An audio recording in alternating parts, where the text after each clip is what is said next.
Are you ready? Oh, good. Yes, I am ready. Okay, 3, 2, 1. Okay, so on the last episode, me and Kayla was having a debate about this. Okay, viral or word to mouth? You said viral. First of all, it's word of mouth. Word of mouth. That's just how young she is. Oh, my goodness. Anyway, you had mentioned earlier about you working with Travis Scott. Travis was one way before we started smoking, and then he was another way after he started smoking. I had to deal with both personalities. Personality number 2 was a little different to deal with, but we still got the work done. Y'all, Kayla wants to be right all the time. So when we have It is right all the time. What do you mean? In the words of my father. In the words of my father. Off the podcast that I just got invited I'm going to tell you, listen, in the words of my father, I may not always be right, but I ain't never wrong. Yeah, these two, they're old heads. Elementary school. Somebody calling me an old head. That's crazy. My oldness. Yeah. Okay. Is that my phone? It is. That is ghetto. What's up, y'all? Welcome back. This is episode 6. Yes, sir. 6 of a marketing podcast. I am your host, Kayla. And I'm Angelina. And this is a very, very, very special episode. It's probably going to be one of Angelina's favorite episodes because her dream is finally coming true. Not too much. Finally coming true. She's too much. finally get to talk to somebody other than me. I think the audience will like this as well. She swore up and down y'all don't like me, but without further ado, I would like to introduce you all to our very first guest to the podcast, Mr. Dez Wilson. Welcome. First of all, you did his intro all wrong. What do you mean? You did his intro. Let's get a drum roll, please. A drum roll. That's wild. You gotta give him a drum roll. Okay. So, Mr. Designer, filmmaker, entrepreneur, overall local creator, Mr. Dez. My bad. Thank you. I clearly ain't put enough stuff. Did you like that? Appreciate the intro. Yeah. As a drummer, you know, the drum. You play the drums? Very, very key. Yes. Oh, you know that. Okay. Yeah. Anyway, well, I would love to share how he got here because we had a very interesting conversation. What was it? Man, that was months ago now, right? At the American, what is it, advertising? AF meeting, yeah. AF event. So I brought Angelina with me to a local advertising event, and Dez was there and they got a chance to talk. And somehow they jumped me. Is basically what happened. Girl, nobody jumped you. They jumped me. They was like, It was come a outside. We just like-minded want to talk. perspective. Right. So, you know. They jumped me. And the jumping was basically like, we should have guests on the podcast. And of course, Dez is like, of course. Y'all, Kayla wants to be right all the time. So when we have It is right all the time. What do you mean? In the words of my father. In the words of my father. Kicked off the podcast that I just got invited I'm going to tell you, listen, in the words of my father, I may not always be right, but I ain't never wrong. So, but no, I just felt like it was too early. Like it was too early. It was too much going on. Like we probably had one episode maybe recorded and they was like, we need guests. And I was like, so, but as we started kind of shaping the podcast, and especially with Launch Point coming out, it started to make more sense to have guests on the podcast. And so for me, it's really important to have people like Dez on because we want people to be able to hear what it looks like to have careers in the marketing industry from different perspectives, right? From different concentrations, from different pathways. I share a lot of my perspective, a lot of my experience as an entrepreneur, as a business owner. But I think it's great for anybody who is in any position, whether they are owning their own business, working at an agency, working within an organization, like within a marketing department at an organization. It is key to hear from different perspectives. And so I was like, I guess I'll give in and let these folks have their way and have guests on the podcast. Sure, y'all are very excited too that we having our guests. But it's going to be a great episode because I think Dez has a really lot of good context to share because he's been in so many different contexts. Like he's done the freelance thing, the solo thing. He's worked at an agency. He's worked at organizations. And so I think it'll be insightful. So let's get to it. I want you to start off. Is that my phone? It is. That is ghetto. No, that's weird. Oh, that off your must. phone. I'm sorry. It was on Do Not Disturb, so I hope everybody all right. Guess we might have to break in a second because it's literally on D. We're sorry, guys.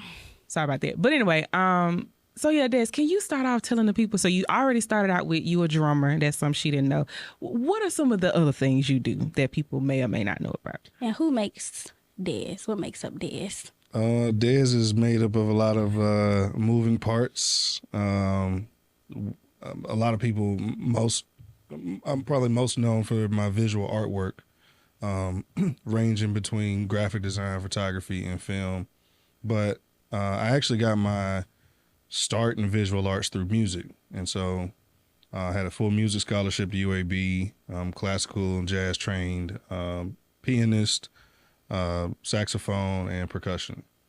So I played in rock bands, jazz bands, concert bands, marching bands, toured all around as a musician, and really thought that, my career was going to get set in music production and performance.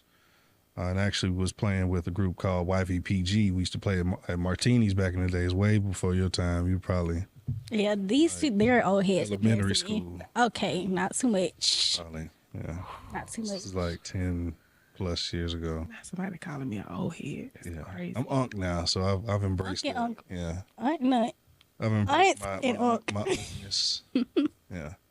Okay. Yeah, I played in a group there, and I already was getting my feet wet in graphic design. Started off making flyers for all the fraternities and sororities on campus, and then just started experimenting, doing stuff for my music clients that I was playing with, and it just evolved from there. I started doing working with like local promoters, and then club owners had other businesses that they needed stuff for, and so really my portfolio just kind of organically grew through graphic design. And photography ended up being really just a hobby that I picked up that just ended up flowing together with graphic design. And film, I actually got introduced to film with some guys I went to high school with who used to skateboard. So we all used to go out skating and skateboarding.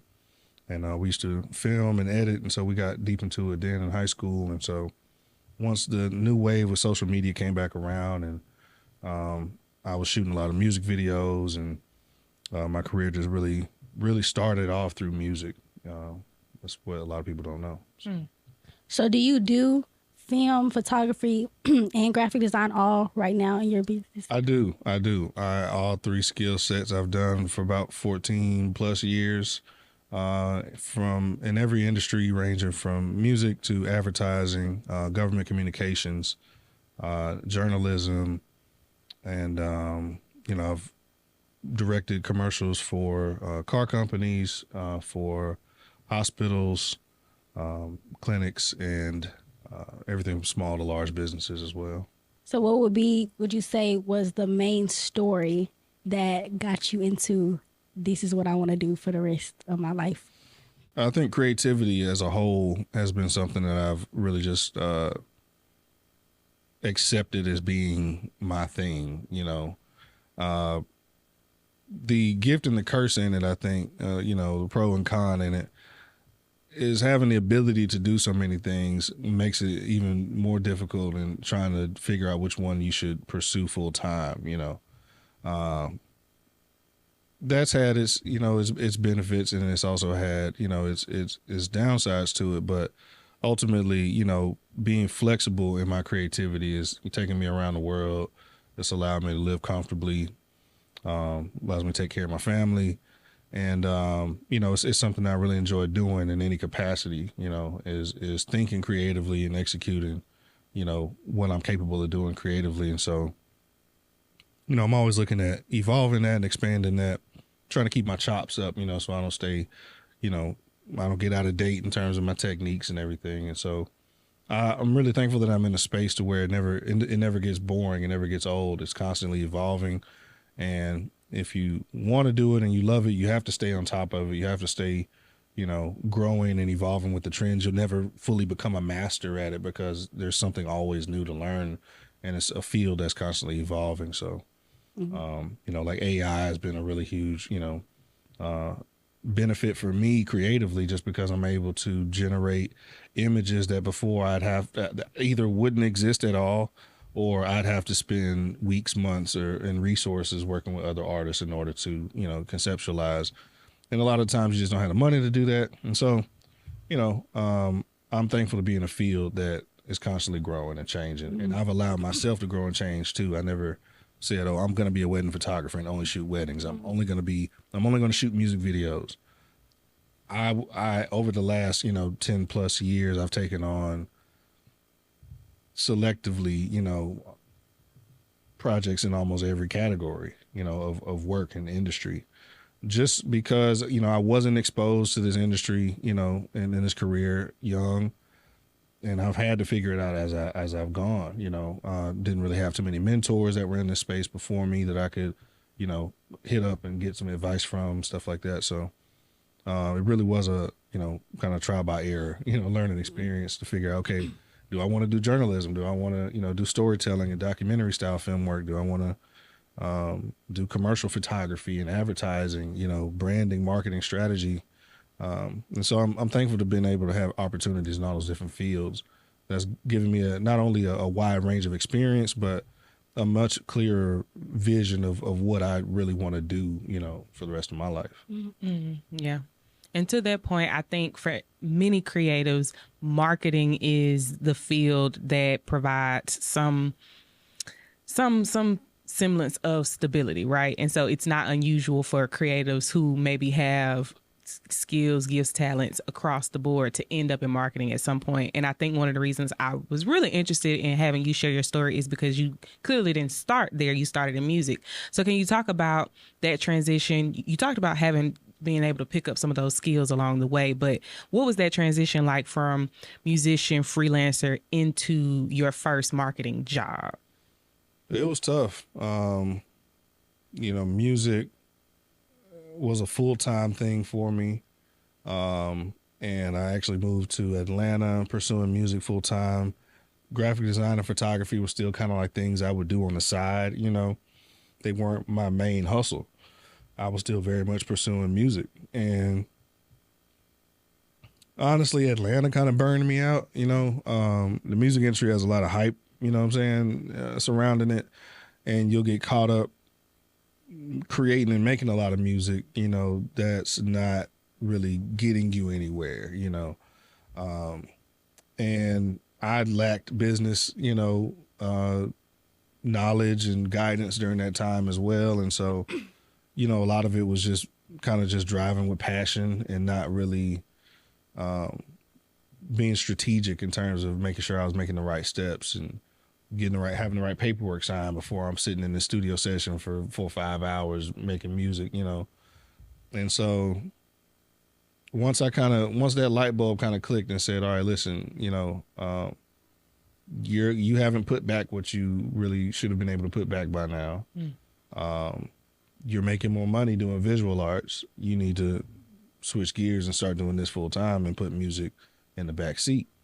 And so it was, it was a hard decision, but it was also like an organic, decision to make, one really based off survival.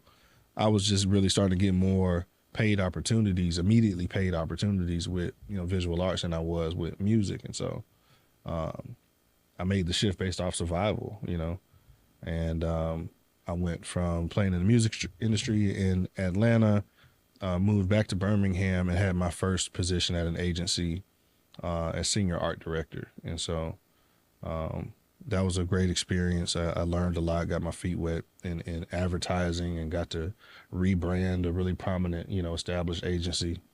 And so that also expanded my mind in terms of how my creativity applied in all these different markets and for all these different businesses. And so it was a great transition, actually, to go from not really knowing how to diversify my creativity with visual arts, because I didn't spend much time in school with it.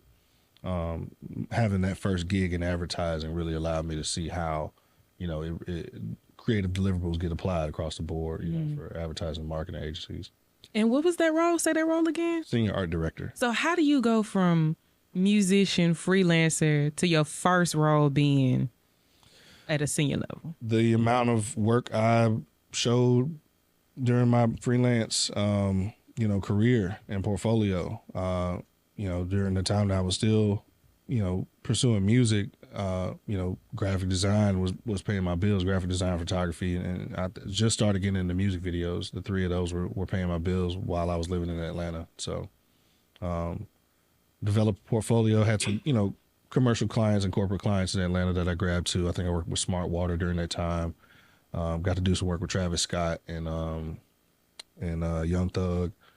And so over time, I just accumulated a really wide portfolio even before I got deep into visual arts that just showed that I had the diversity and the skills to really contribute to the agency. So you talk about, I wanted to bring it back a little bit when you were talking about burnout and like your mentors. So how do you handle burnout with your lifestyle? Like how we're in such a hustle culture right now where everybody's saying, I gotta do, and no time to rest. So how do you do your work-life balance and don't get that burnout? It's not easy. It's easy to get burned out because we do live in a high-performance society, in a high-performing capitalist society, and that doesn't slow down for anybody. And with the inclusion of social media and the rate that is expected of content to be created now, you almost just have to train yourself to tap in and tap out and realize, just like your lungs contract and expand, so does your creativity. You're not ever going to be at 100% for long. If you're at 100%, you can guarantee that, you're mashing the gas, all the way to the floor. And at some point you're going to have to pull over at a gas station and refill, Same goes for our bodies, for our minds, for our creativity. And so I've got 2 little girls. They definitely help keep me balanced in terms of making me step away from work and really being present and in the moment. And so I really try to practice more of that. Because I've been at creative blocks before, and there's a book I read called Origins of Inspiration by Samuel Adoki. And in that book, he really just talks about how creativity comes in waves, and we have to learn to ride the wave when it's here, and we have to learn how to be okay when the waters are still, and that they're going to continuously rise and fall. And it's really just tapping into that creativity when you have those moments of wanting to stay up till 2, 3, 4 in the morning, binging on that work, maximize that time, maximize the energy, because in a few days you're gonna crash, and so embrace the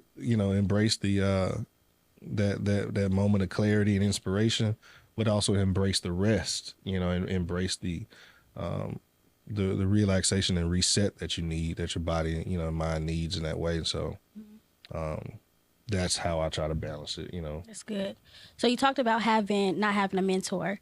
So in the marketing realm that we're in, if you had a mentee and you were the mentor, what would you give that you wish that you knew when you were younger, when you wanted a mentor?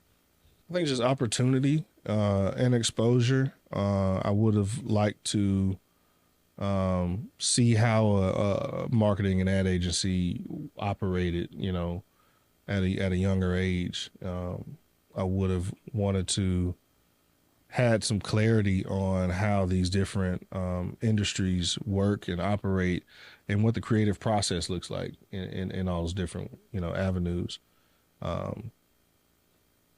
I think I would have wanted to just ride, get in the back seat and take me around. Let me see what your lifestyle looks like, because in a lot of ways I had to piece that together from what I was researching and the influencers I was following, guys like Steve Stout, who were in that space, and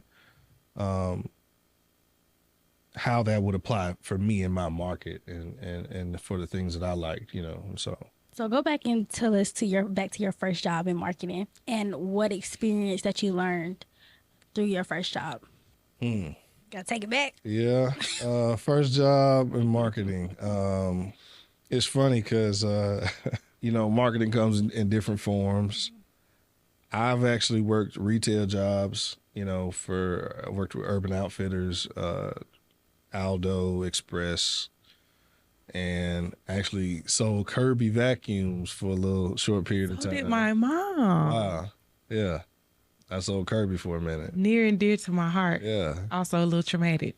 But Yeah. Yeah. Kirby vacuums. Kirby was a marketing job. It was multi-level marketing for sure. I used to help my mom sell them when I was a little girl. I used to be part of the demonstrations for sure. Wow. Yeah, we used to hop on a bus and they'd take us around, drop us off. We hit the neighborhood and sell vacuum cleaners, you know. But it allowed me to understand like public speaking and you know, the art of conversation and just being personable, you know, and also not trying to sell somebody some BS because, like, all right, this is a legit. We still have machine. ours. Yeah, this is a real machine. You know, it's worth the money actually. Right. You know, so yeah. But I think my first agency experience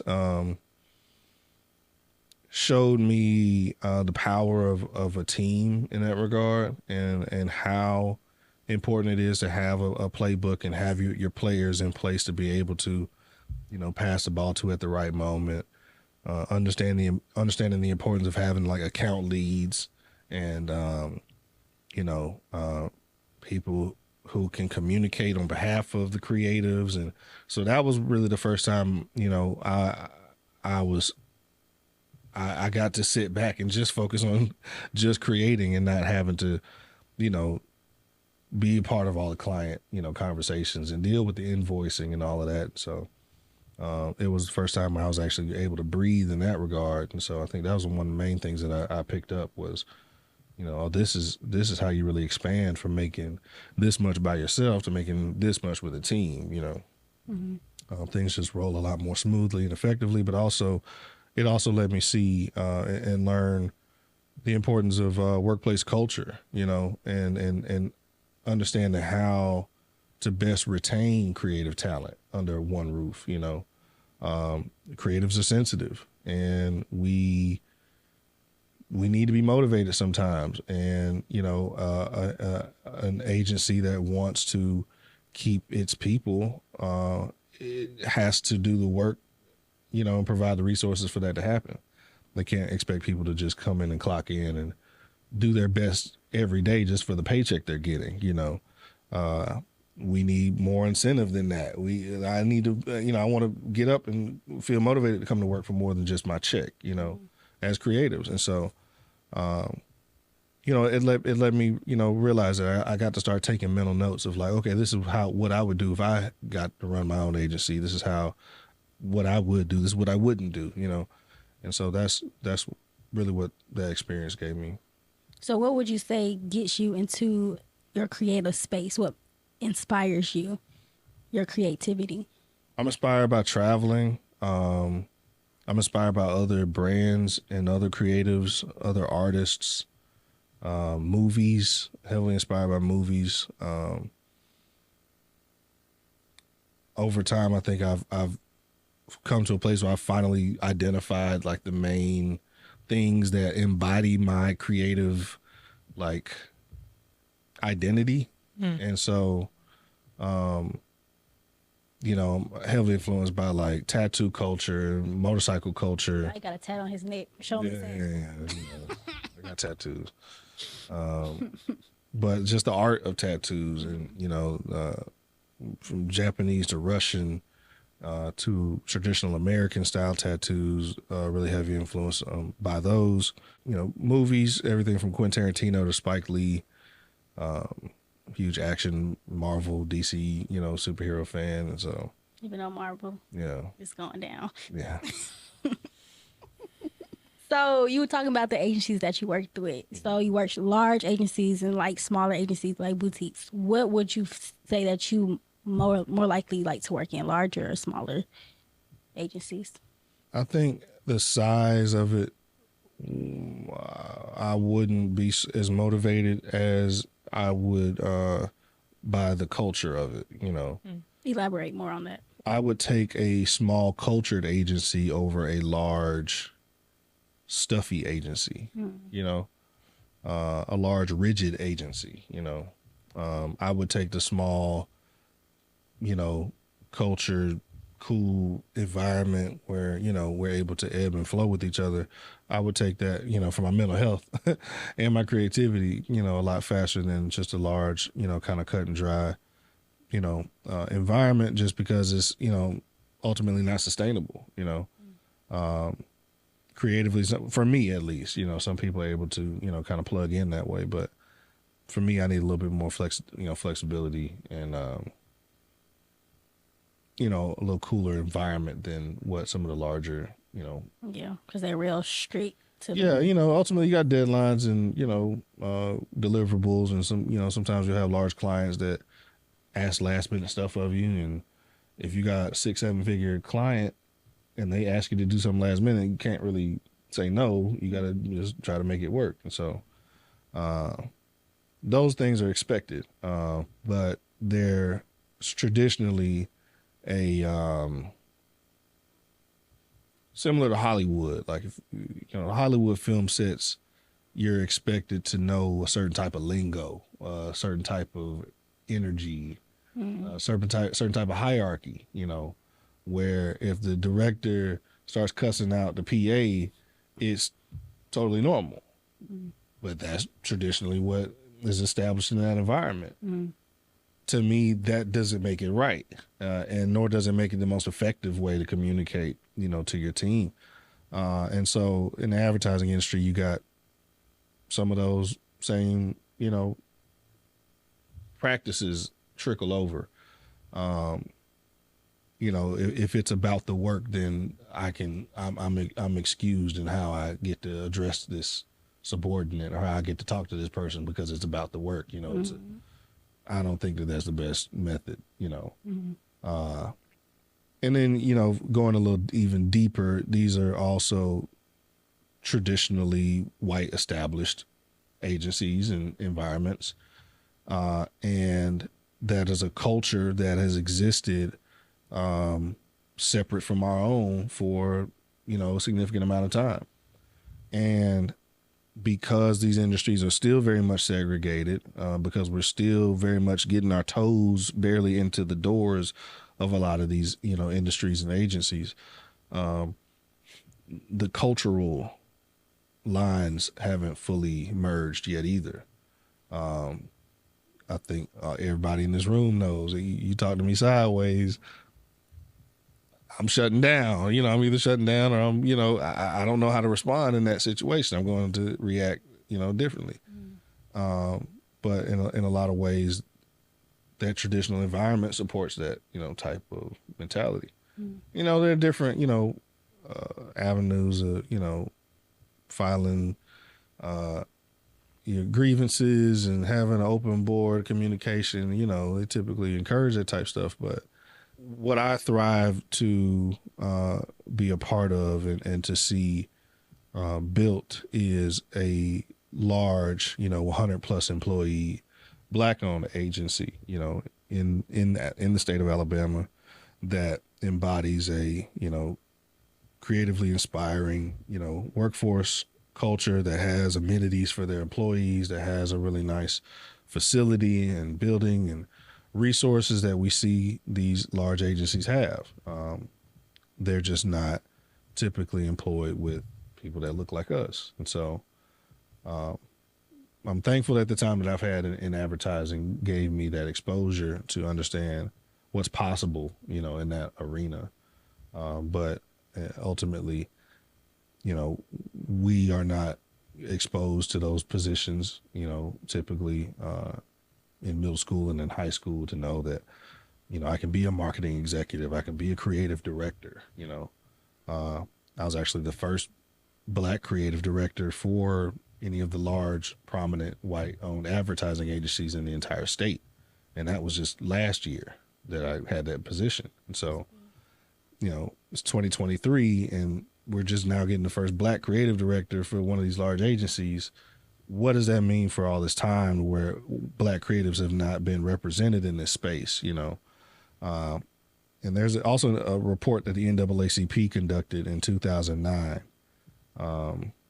that did a national audit of the advertising industry and found that it was 68% more segregated than the rest of the U.S. labor market, and that at the current pace, it would take about 70 years for Black participation to catch up in the industry. And so, you take that data, you take experiences like mine, experiences like, others have had in advertising and marketing agencies, and you see that there's definitely some problems that need to be dealt with and addressed in a short period of time. But ultimately, it's an added layer of navigation, for Black and brown folks in that space, is to learn how to assimilate into the culture of the advertising and marketing agency. It's a study in its own, aside from the work, Mm-hmm. Yeah, in the conversation about having to navigate those spaces, obviously there are similar challenges that persist, but times have changed a little bit, at least in terms of what it means to work in marketing and advertising, right?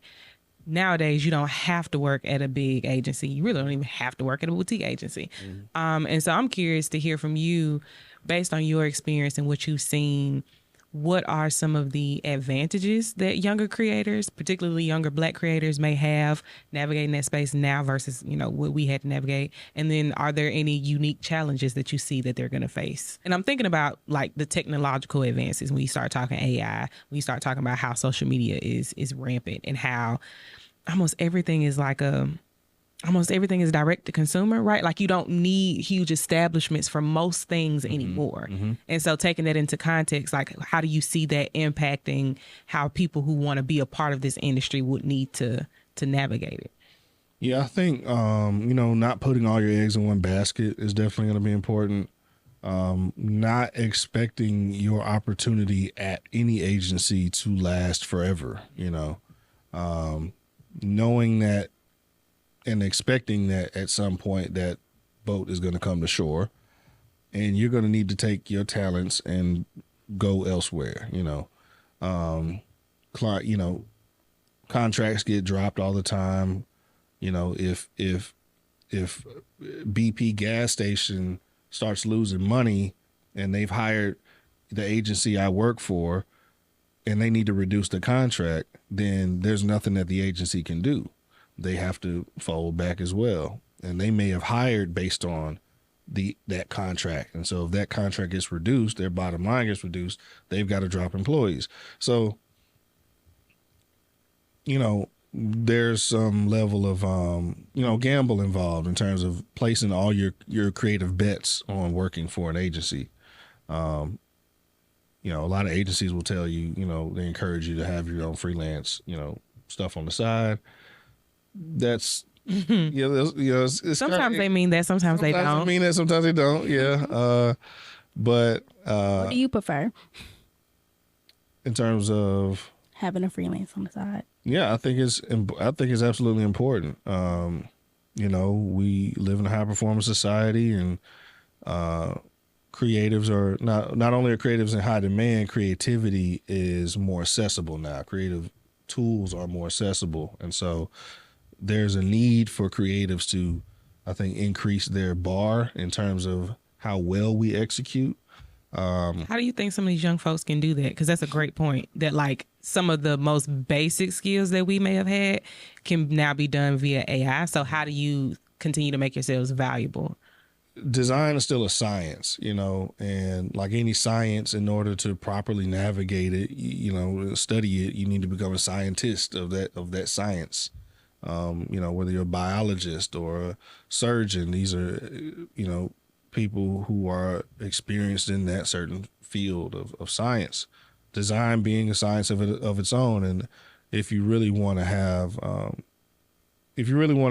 increase your chops, I'd say, get deeper into the knowledge behind what you're doing. If you're going to be a designer, understand the structure of designers that came before, like Paul Rand, and how a logo is truly built off the grid system, and understanding color theory and color science. If you want to be a graphic designer, you need to know everything that encompasses graphic design, not just how to do a logo. You need to understand typography. You may even want to learn calligraphy. So you just want to look at really diving completely, and submerging completely into your craft and not being singular. I think that's that's one of the dangers that you risk is if you're only able to do one specific thing that anyone feels like they can replace. You want to make yourself, irreplaceable, and valuable in that regard, to where they see that you're coming with a wealth of knowledge in addition to your experience and skill set. Have you ever worked inside of a marketing department inside of another company? So like not an agency, but in the marketing department of a totally unrelated industry? No. Okay. Because that's a totally different. Have you ever been interested in doing that at all? Not interested. Why not? I'm not interested. Oh, okay. Yeah. Gotcha. You just hadn't seen the opportunity that made sense. Mm-hmm.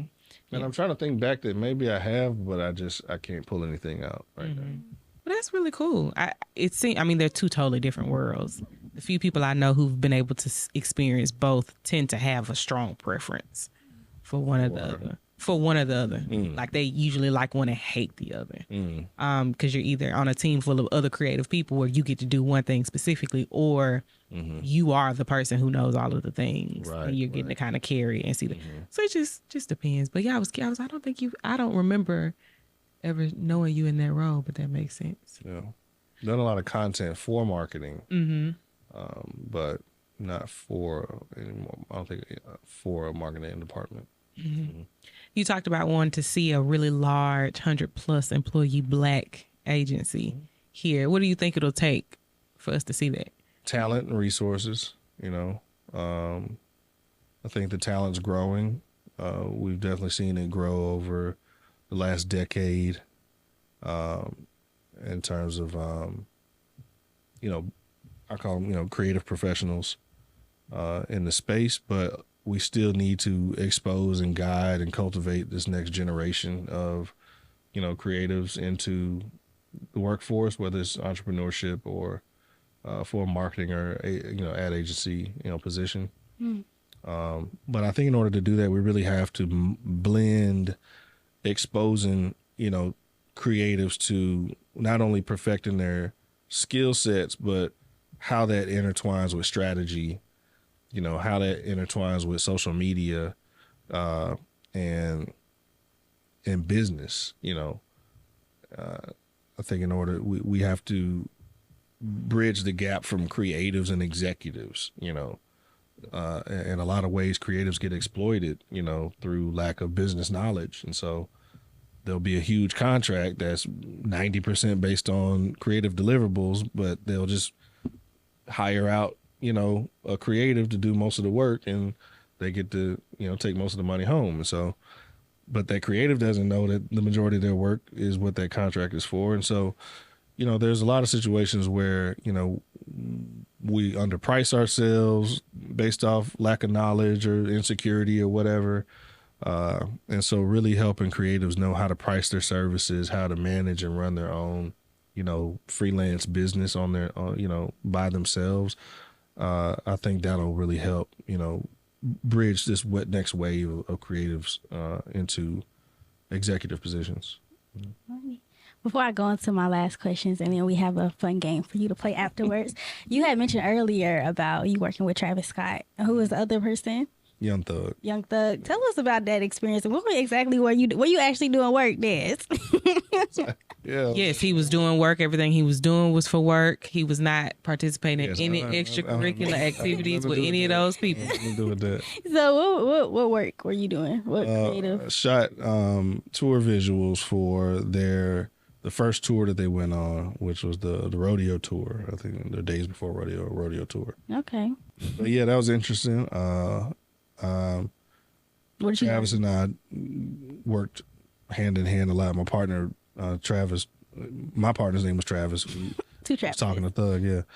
But yeah, Travis was just a real creative cat. He knew what he wanted. He was very involved in the process in terms of how we were framing the shot on screen. He knew how he wanted himself, to look on camera. So he was very particular, creative, but I like working with people who know what they want, what they're looking for. So it was a good experience from that perspective. Plus, I was a fan of his music and had been anyway. So what did you learn from that experience? I think the things that I learned up to that experience helped me maximize that experience, because you have to know how to read the room, especially with celebrity clients. And especially if you're in the position to talk and work directly with that celebrity, you can't fan out, number one.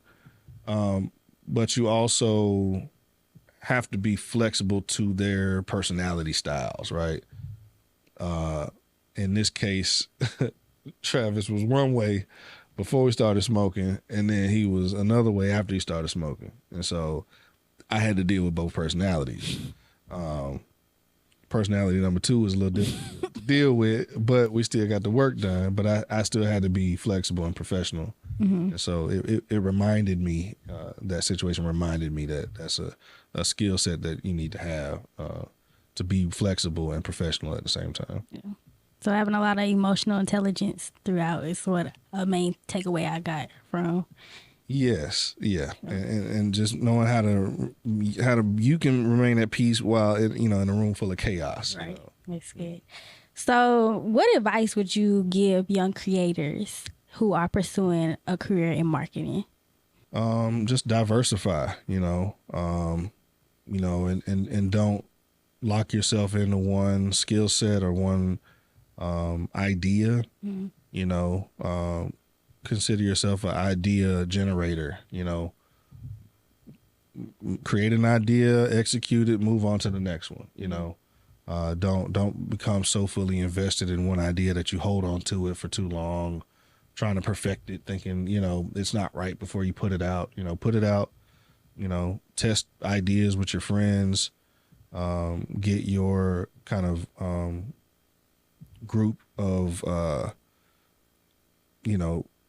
reviewers, people who you trust and value their creative, perspective and input on. If you're, trying to start a clothing line, if you got a logo that you're looking at releasing, identify someone that you trust their creativity, their style, and their work and get their opinion, and understand the power of presentation, the power of a really diverse and dope portfolio, and being able to stand behind that work in terms of, your experience, even if you haven't had a client, you can still shoot a spec commercial, in that industry to display, this will be my approach into shooting this type of project. And so you can add that to your portfolio.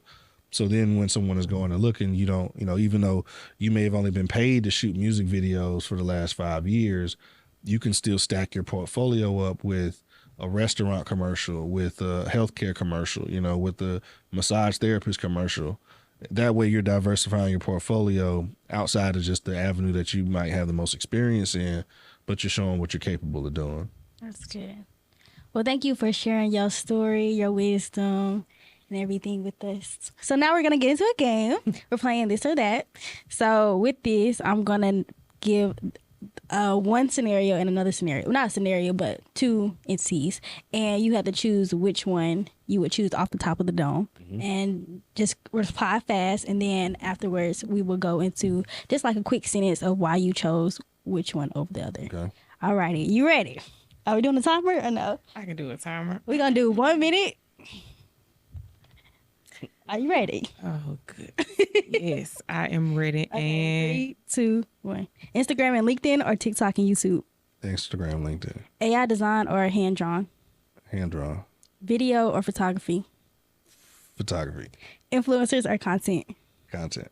Viral or word to mouth? Viral. Mobile apps or websites? Apps. Experiential? Experiential?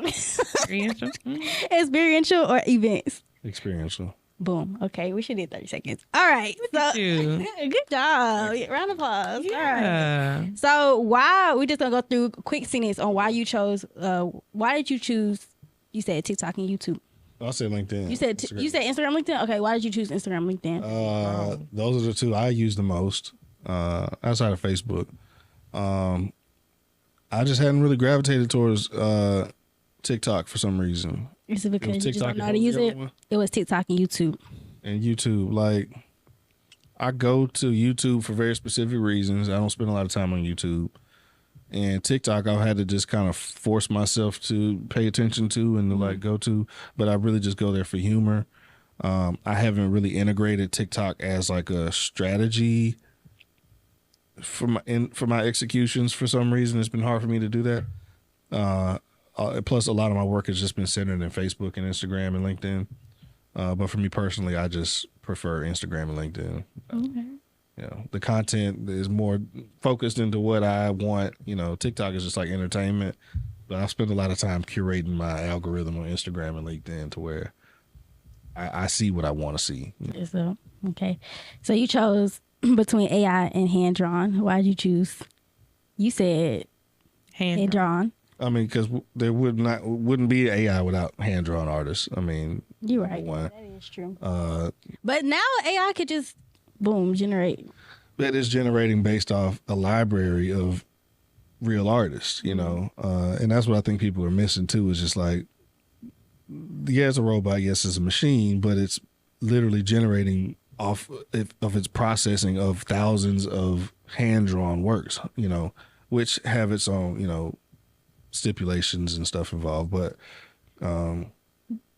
ultimately, you know, AI image generation wouldn't exist without hand-drawn artists. It's, you know. So you were on this third one of video or photography. You was finna. Yeah. You was saying which one you wanted to choose. Why did you choose photography? It's crazy. I was gonna say, like, I read it somewhere like, excuse me. Why did you choose photography over video? Because my photography style really drives my film style, and I didn't really think about it until that moment. Like, if I had to put one down, it would probably be video, because like photography and the amount of photography I've done, like I got to shoot, I was the official photographer for John Lewis's funeral. And just moments like that I was able to capture, and like my technique that I know behind capturing people and moments, I think I'm able to grab that a lot faster and more efficiently with, you know, a still camera than with film. Film is, there's so much more technical stuff involved with film and video, to where a picture I can have a long lens and I can capture, you know, really emotional content without having to engage with anybody. Film, I got to talk to you, prep you for the interview, set up the interview, get the lighting right, get the audio right. So, yeah. Yeah, that's true. I'm not John Lewis, but he shot my headshots. I'm not John Lewis. You know, not that important, but he took my photos. Okay, so you said, so I said influencers are content. You said content. You said content. You gonna have to go back and say what he said, because Mama already.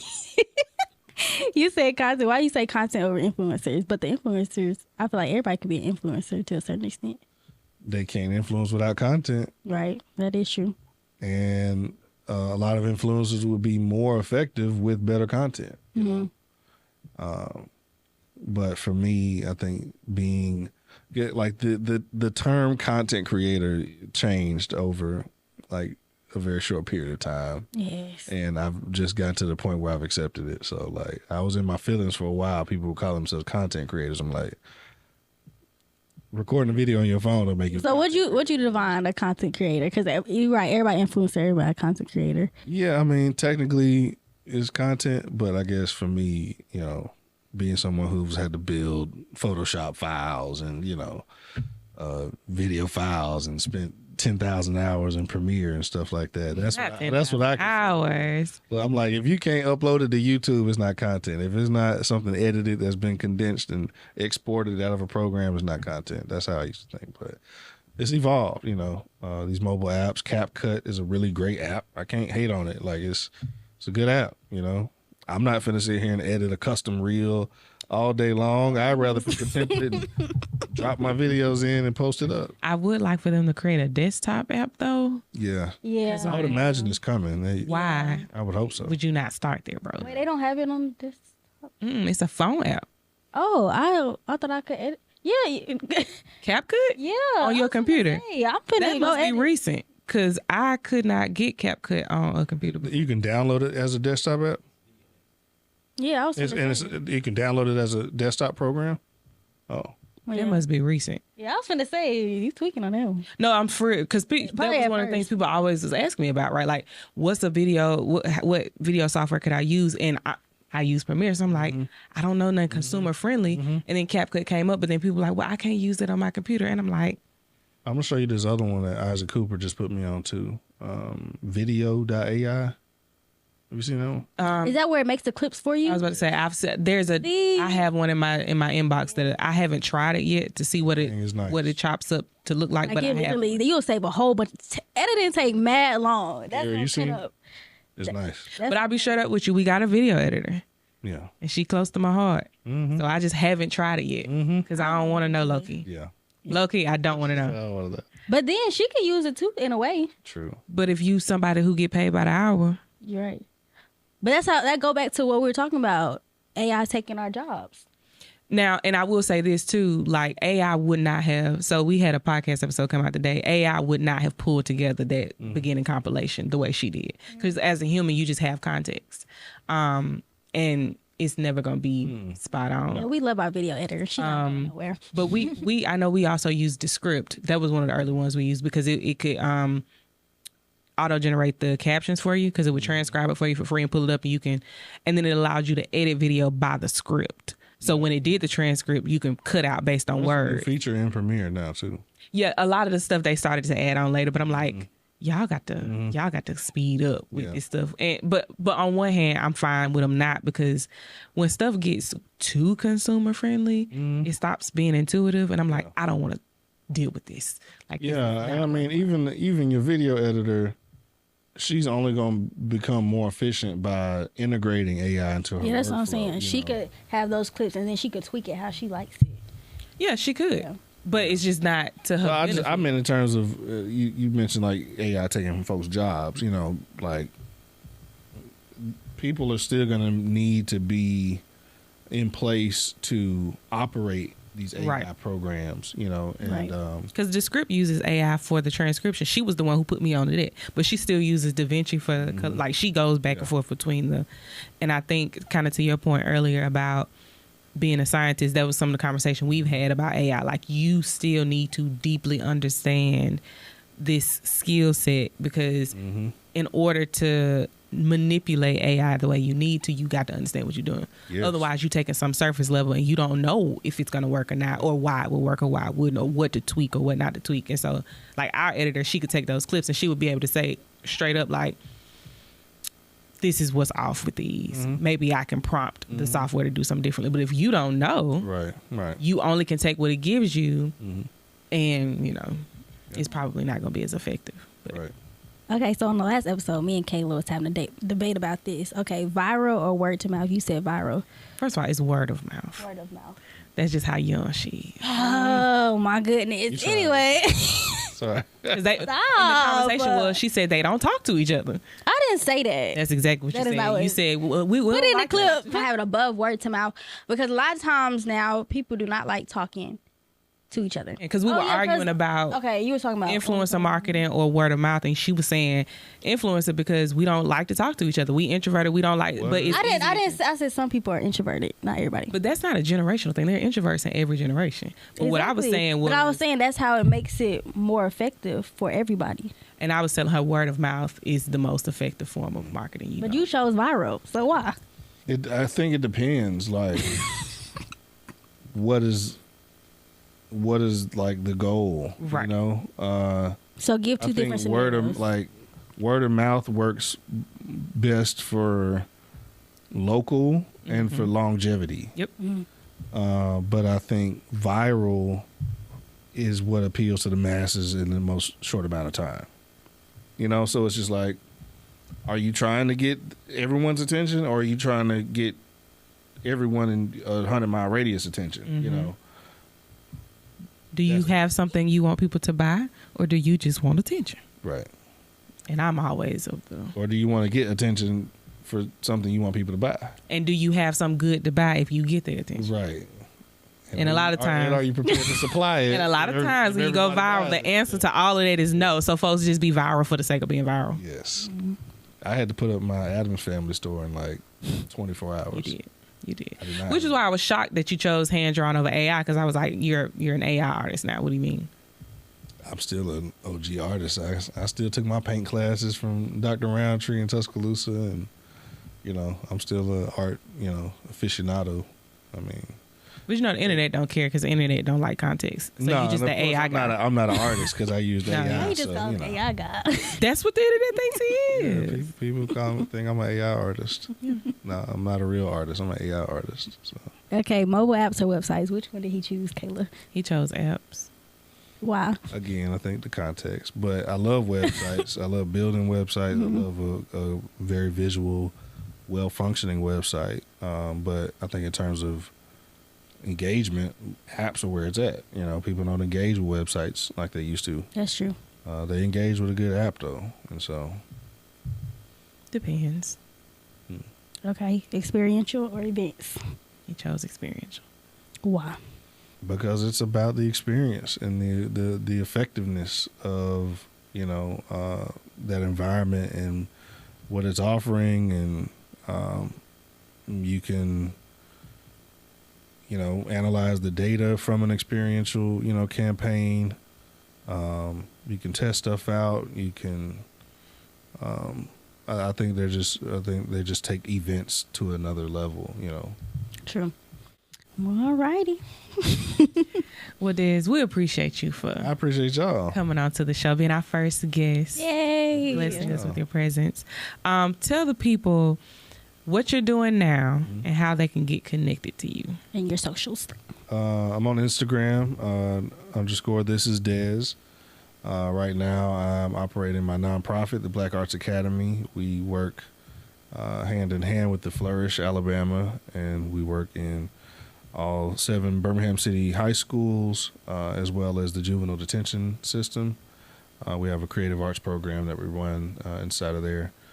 I am representing the artist, Dr. Ron McDowell, who has several statues around Birmingham, Kelly Ingram Park and Lynn Park, the Temptation statue on 4th Avenue South. And so I'm helping curate his next exhibit and gallery, in addition to a few, you know, commercial clients and projects that I'm, you know, handling as well. But really been making a shift back into my own creative projects and endeavors, in addition to the work we're doing in the community as well. Very nice, very nice. Well, make sure you all go get connected to Dez online. Check out some of his artwork, all of the different realms that he's talked about. Pretty much all of them, right? He still shares because I've seen you play an instrument or two recently. I feel like you was playing the drums. But anyway, probably an old clip. Wait, how many instruments do you play? I play piano, saxophone, and drums. Come on, saxophone. So it's giving. He's deep into his creative endeavors. So you probably see some of everything he does if you go follow him online. But yeah, check him out. I also mentioned down the street from here, we have a screen printing shop called Voltron Printing. And so we have several in-house brands that we're developing. I have my own signature 1987 brand that I'll have available there soon as well. But we host creative events out of there a few times out of the month as well. And we're right next to Woodlawn Theater. It's called Voltron Printing. Very cool. Well, we'll leave his socials and his website in the description below, guys. For sure, for sure. Well, we appreciate y'all for listening. And until next time. Bye, guys.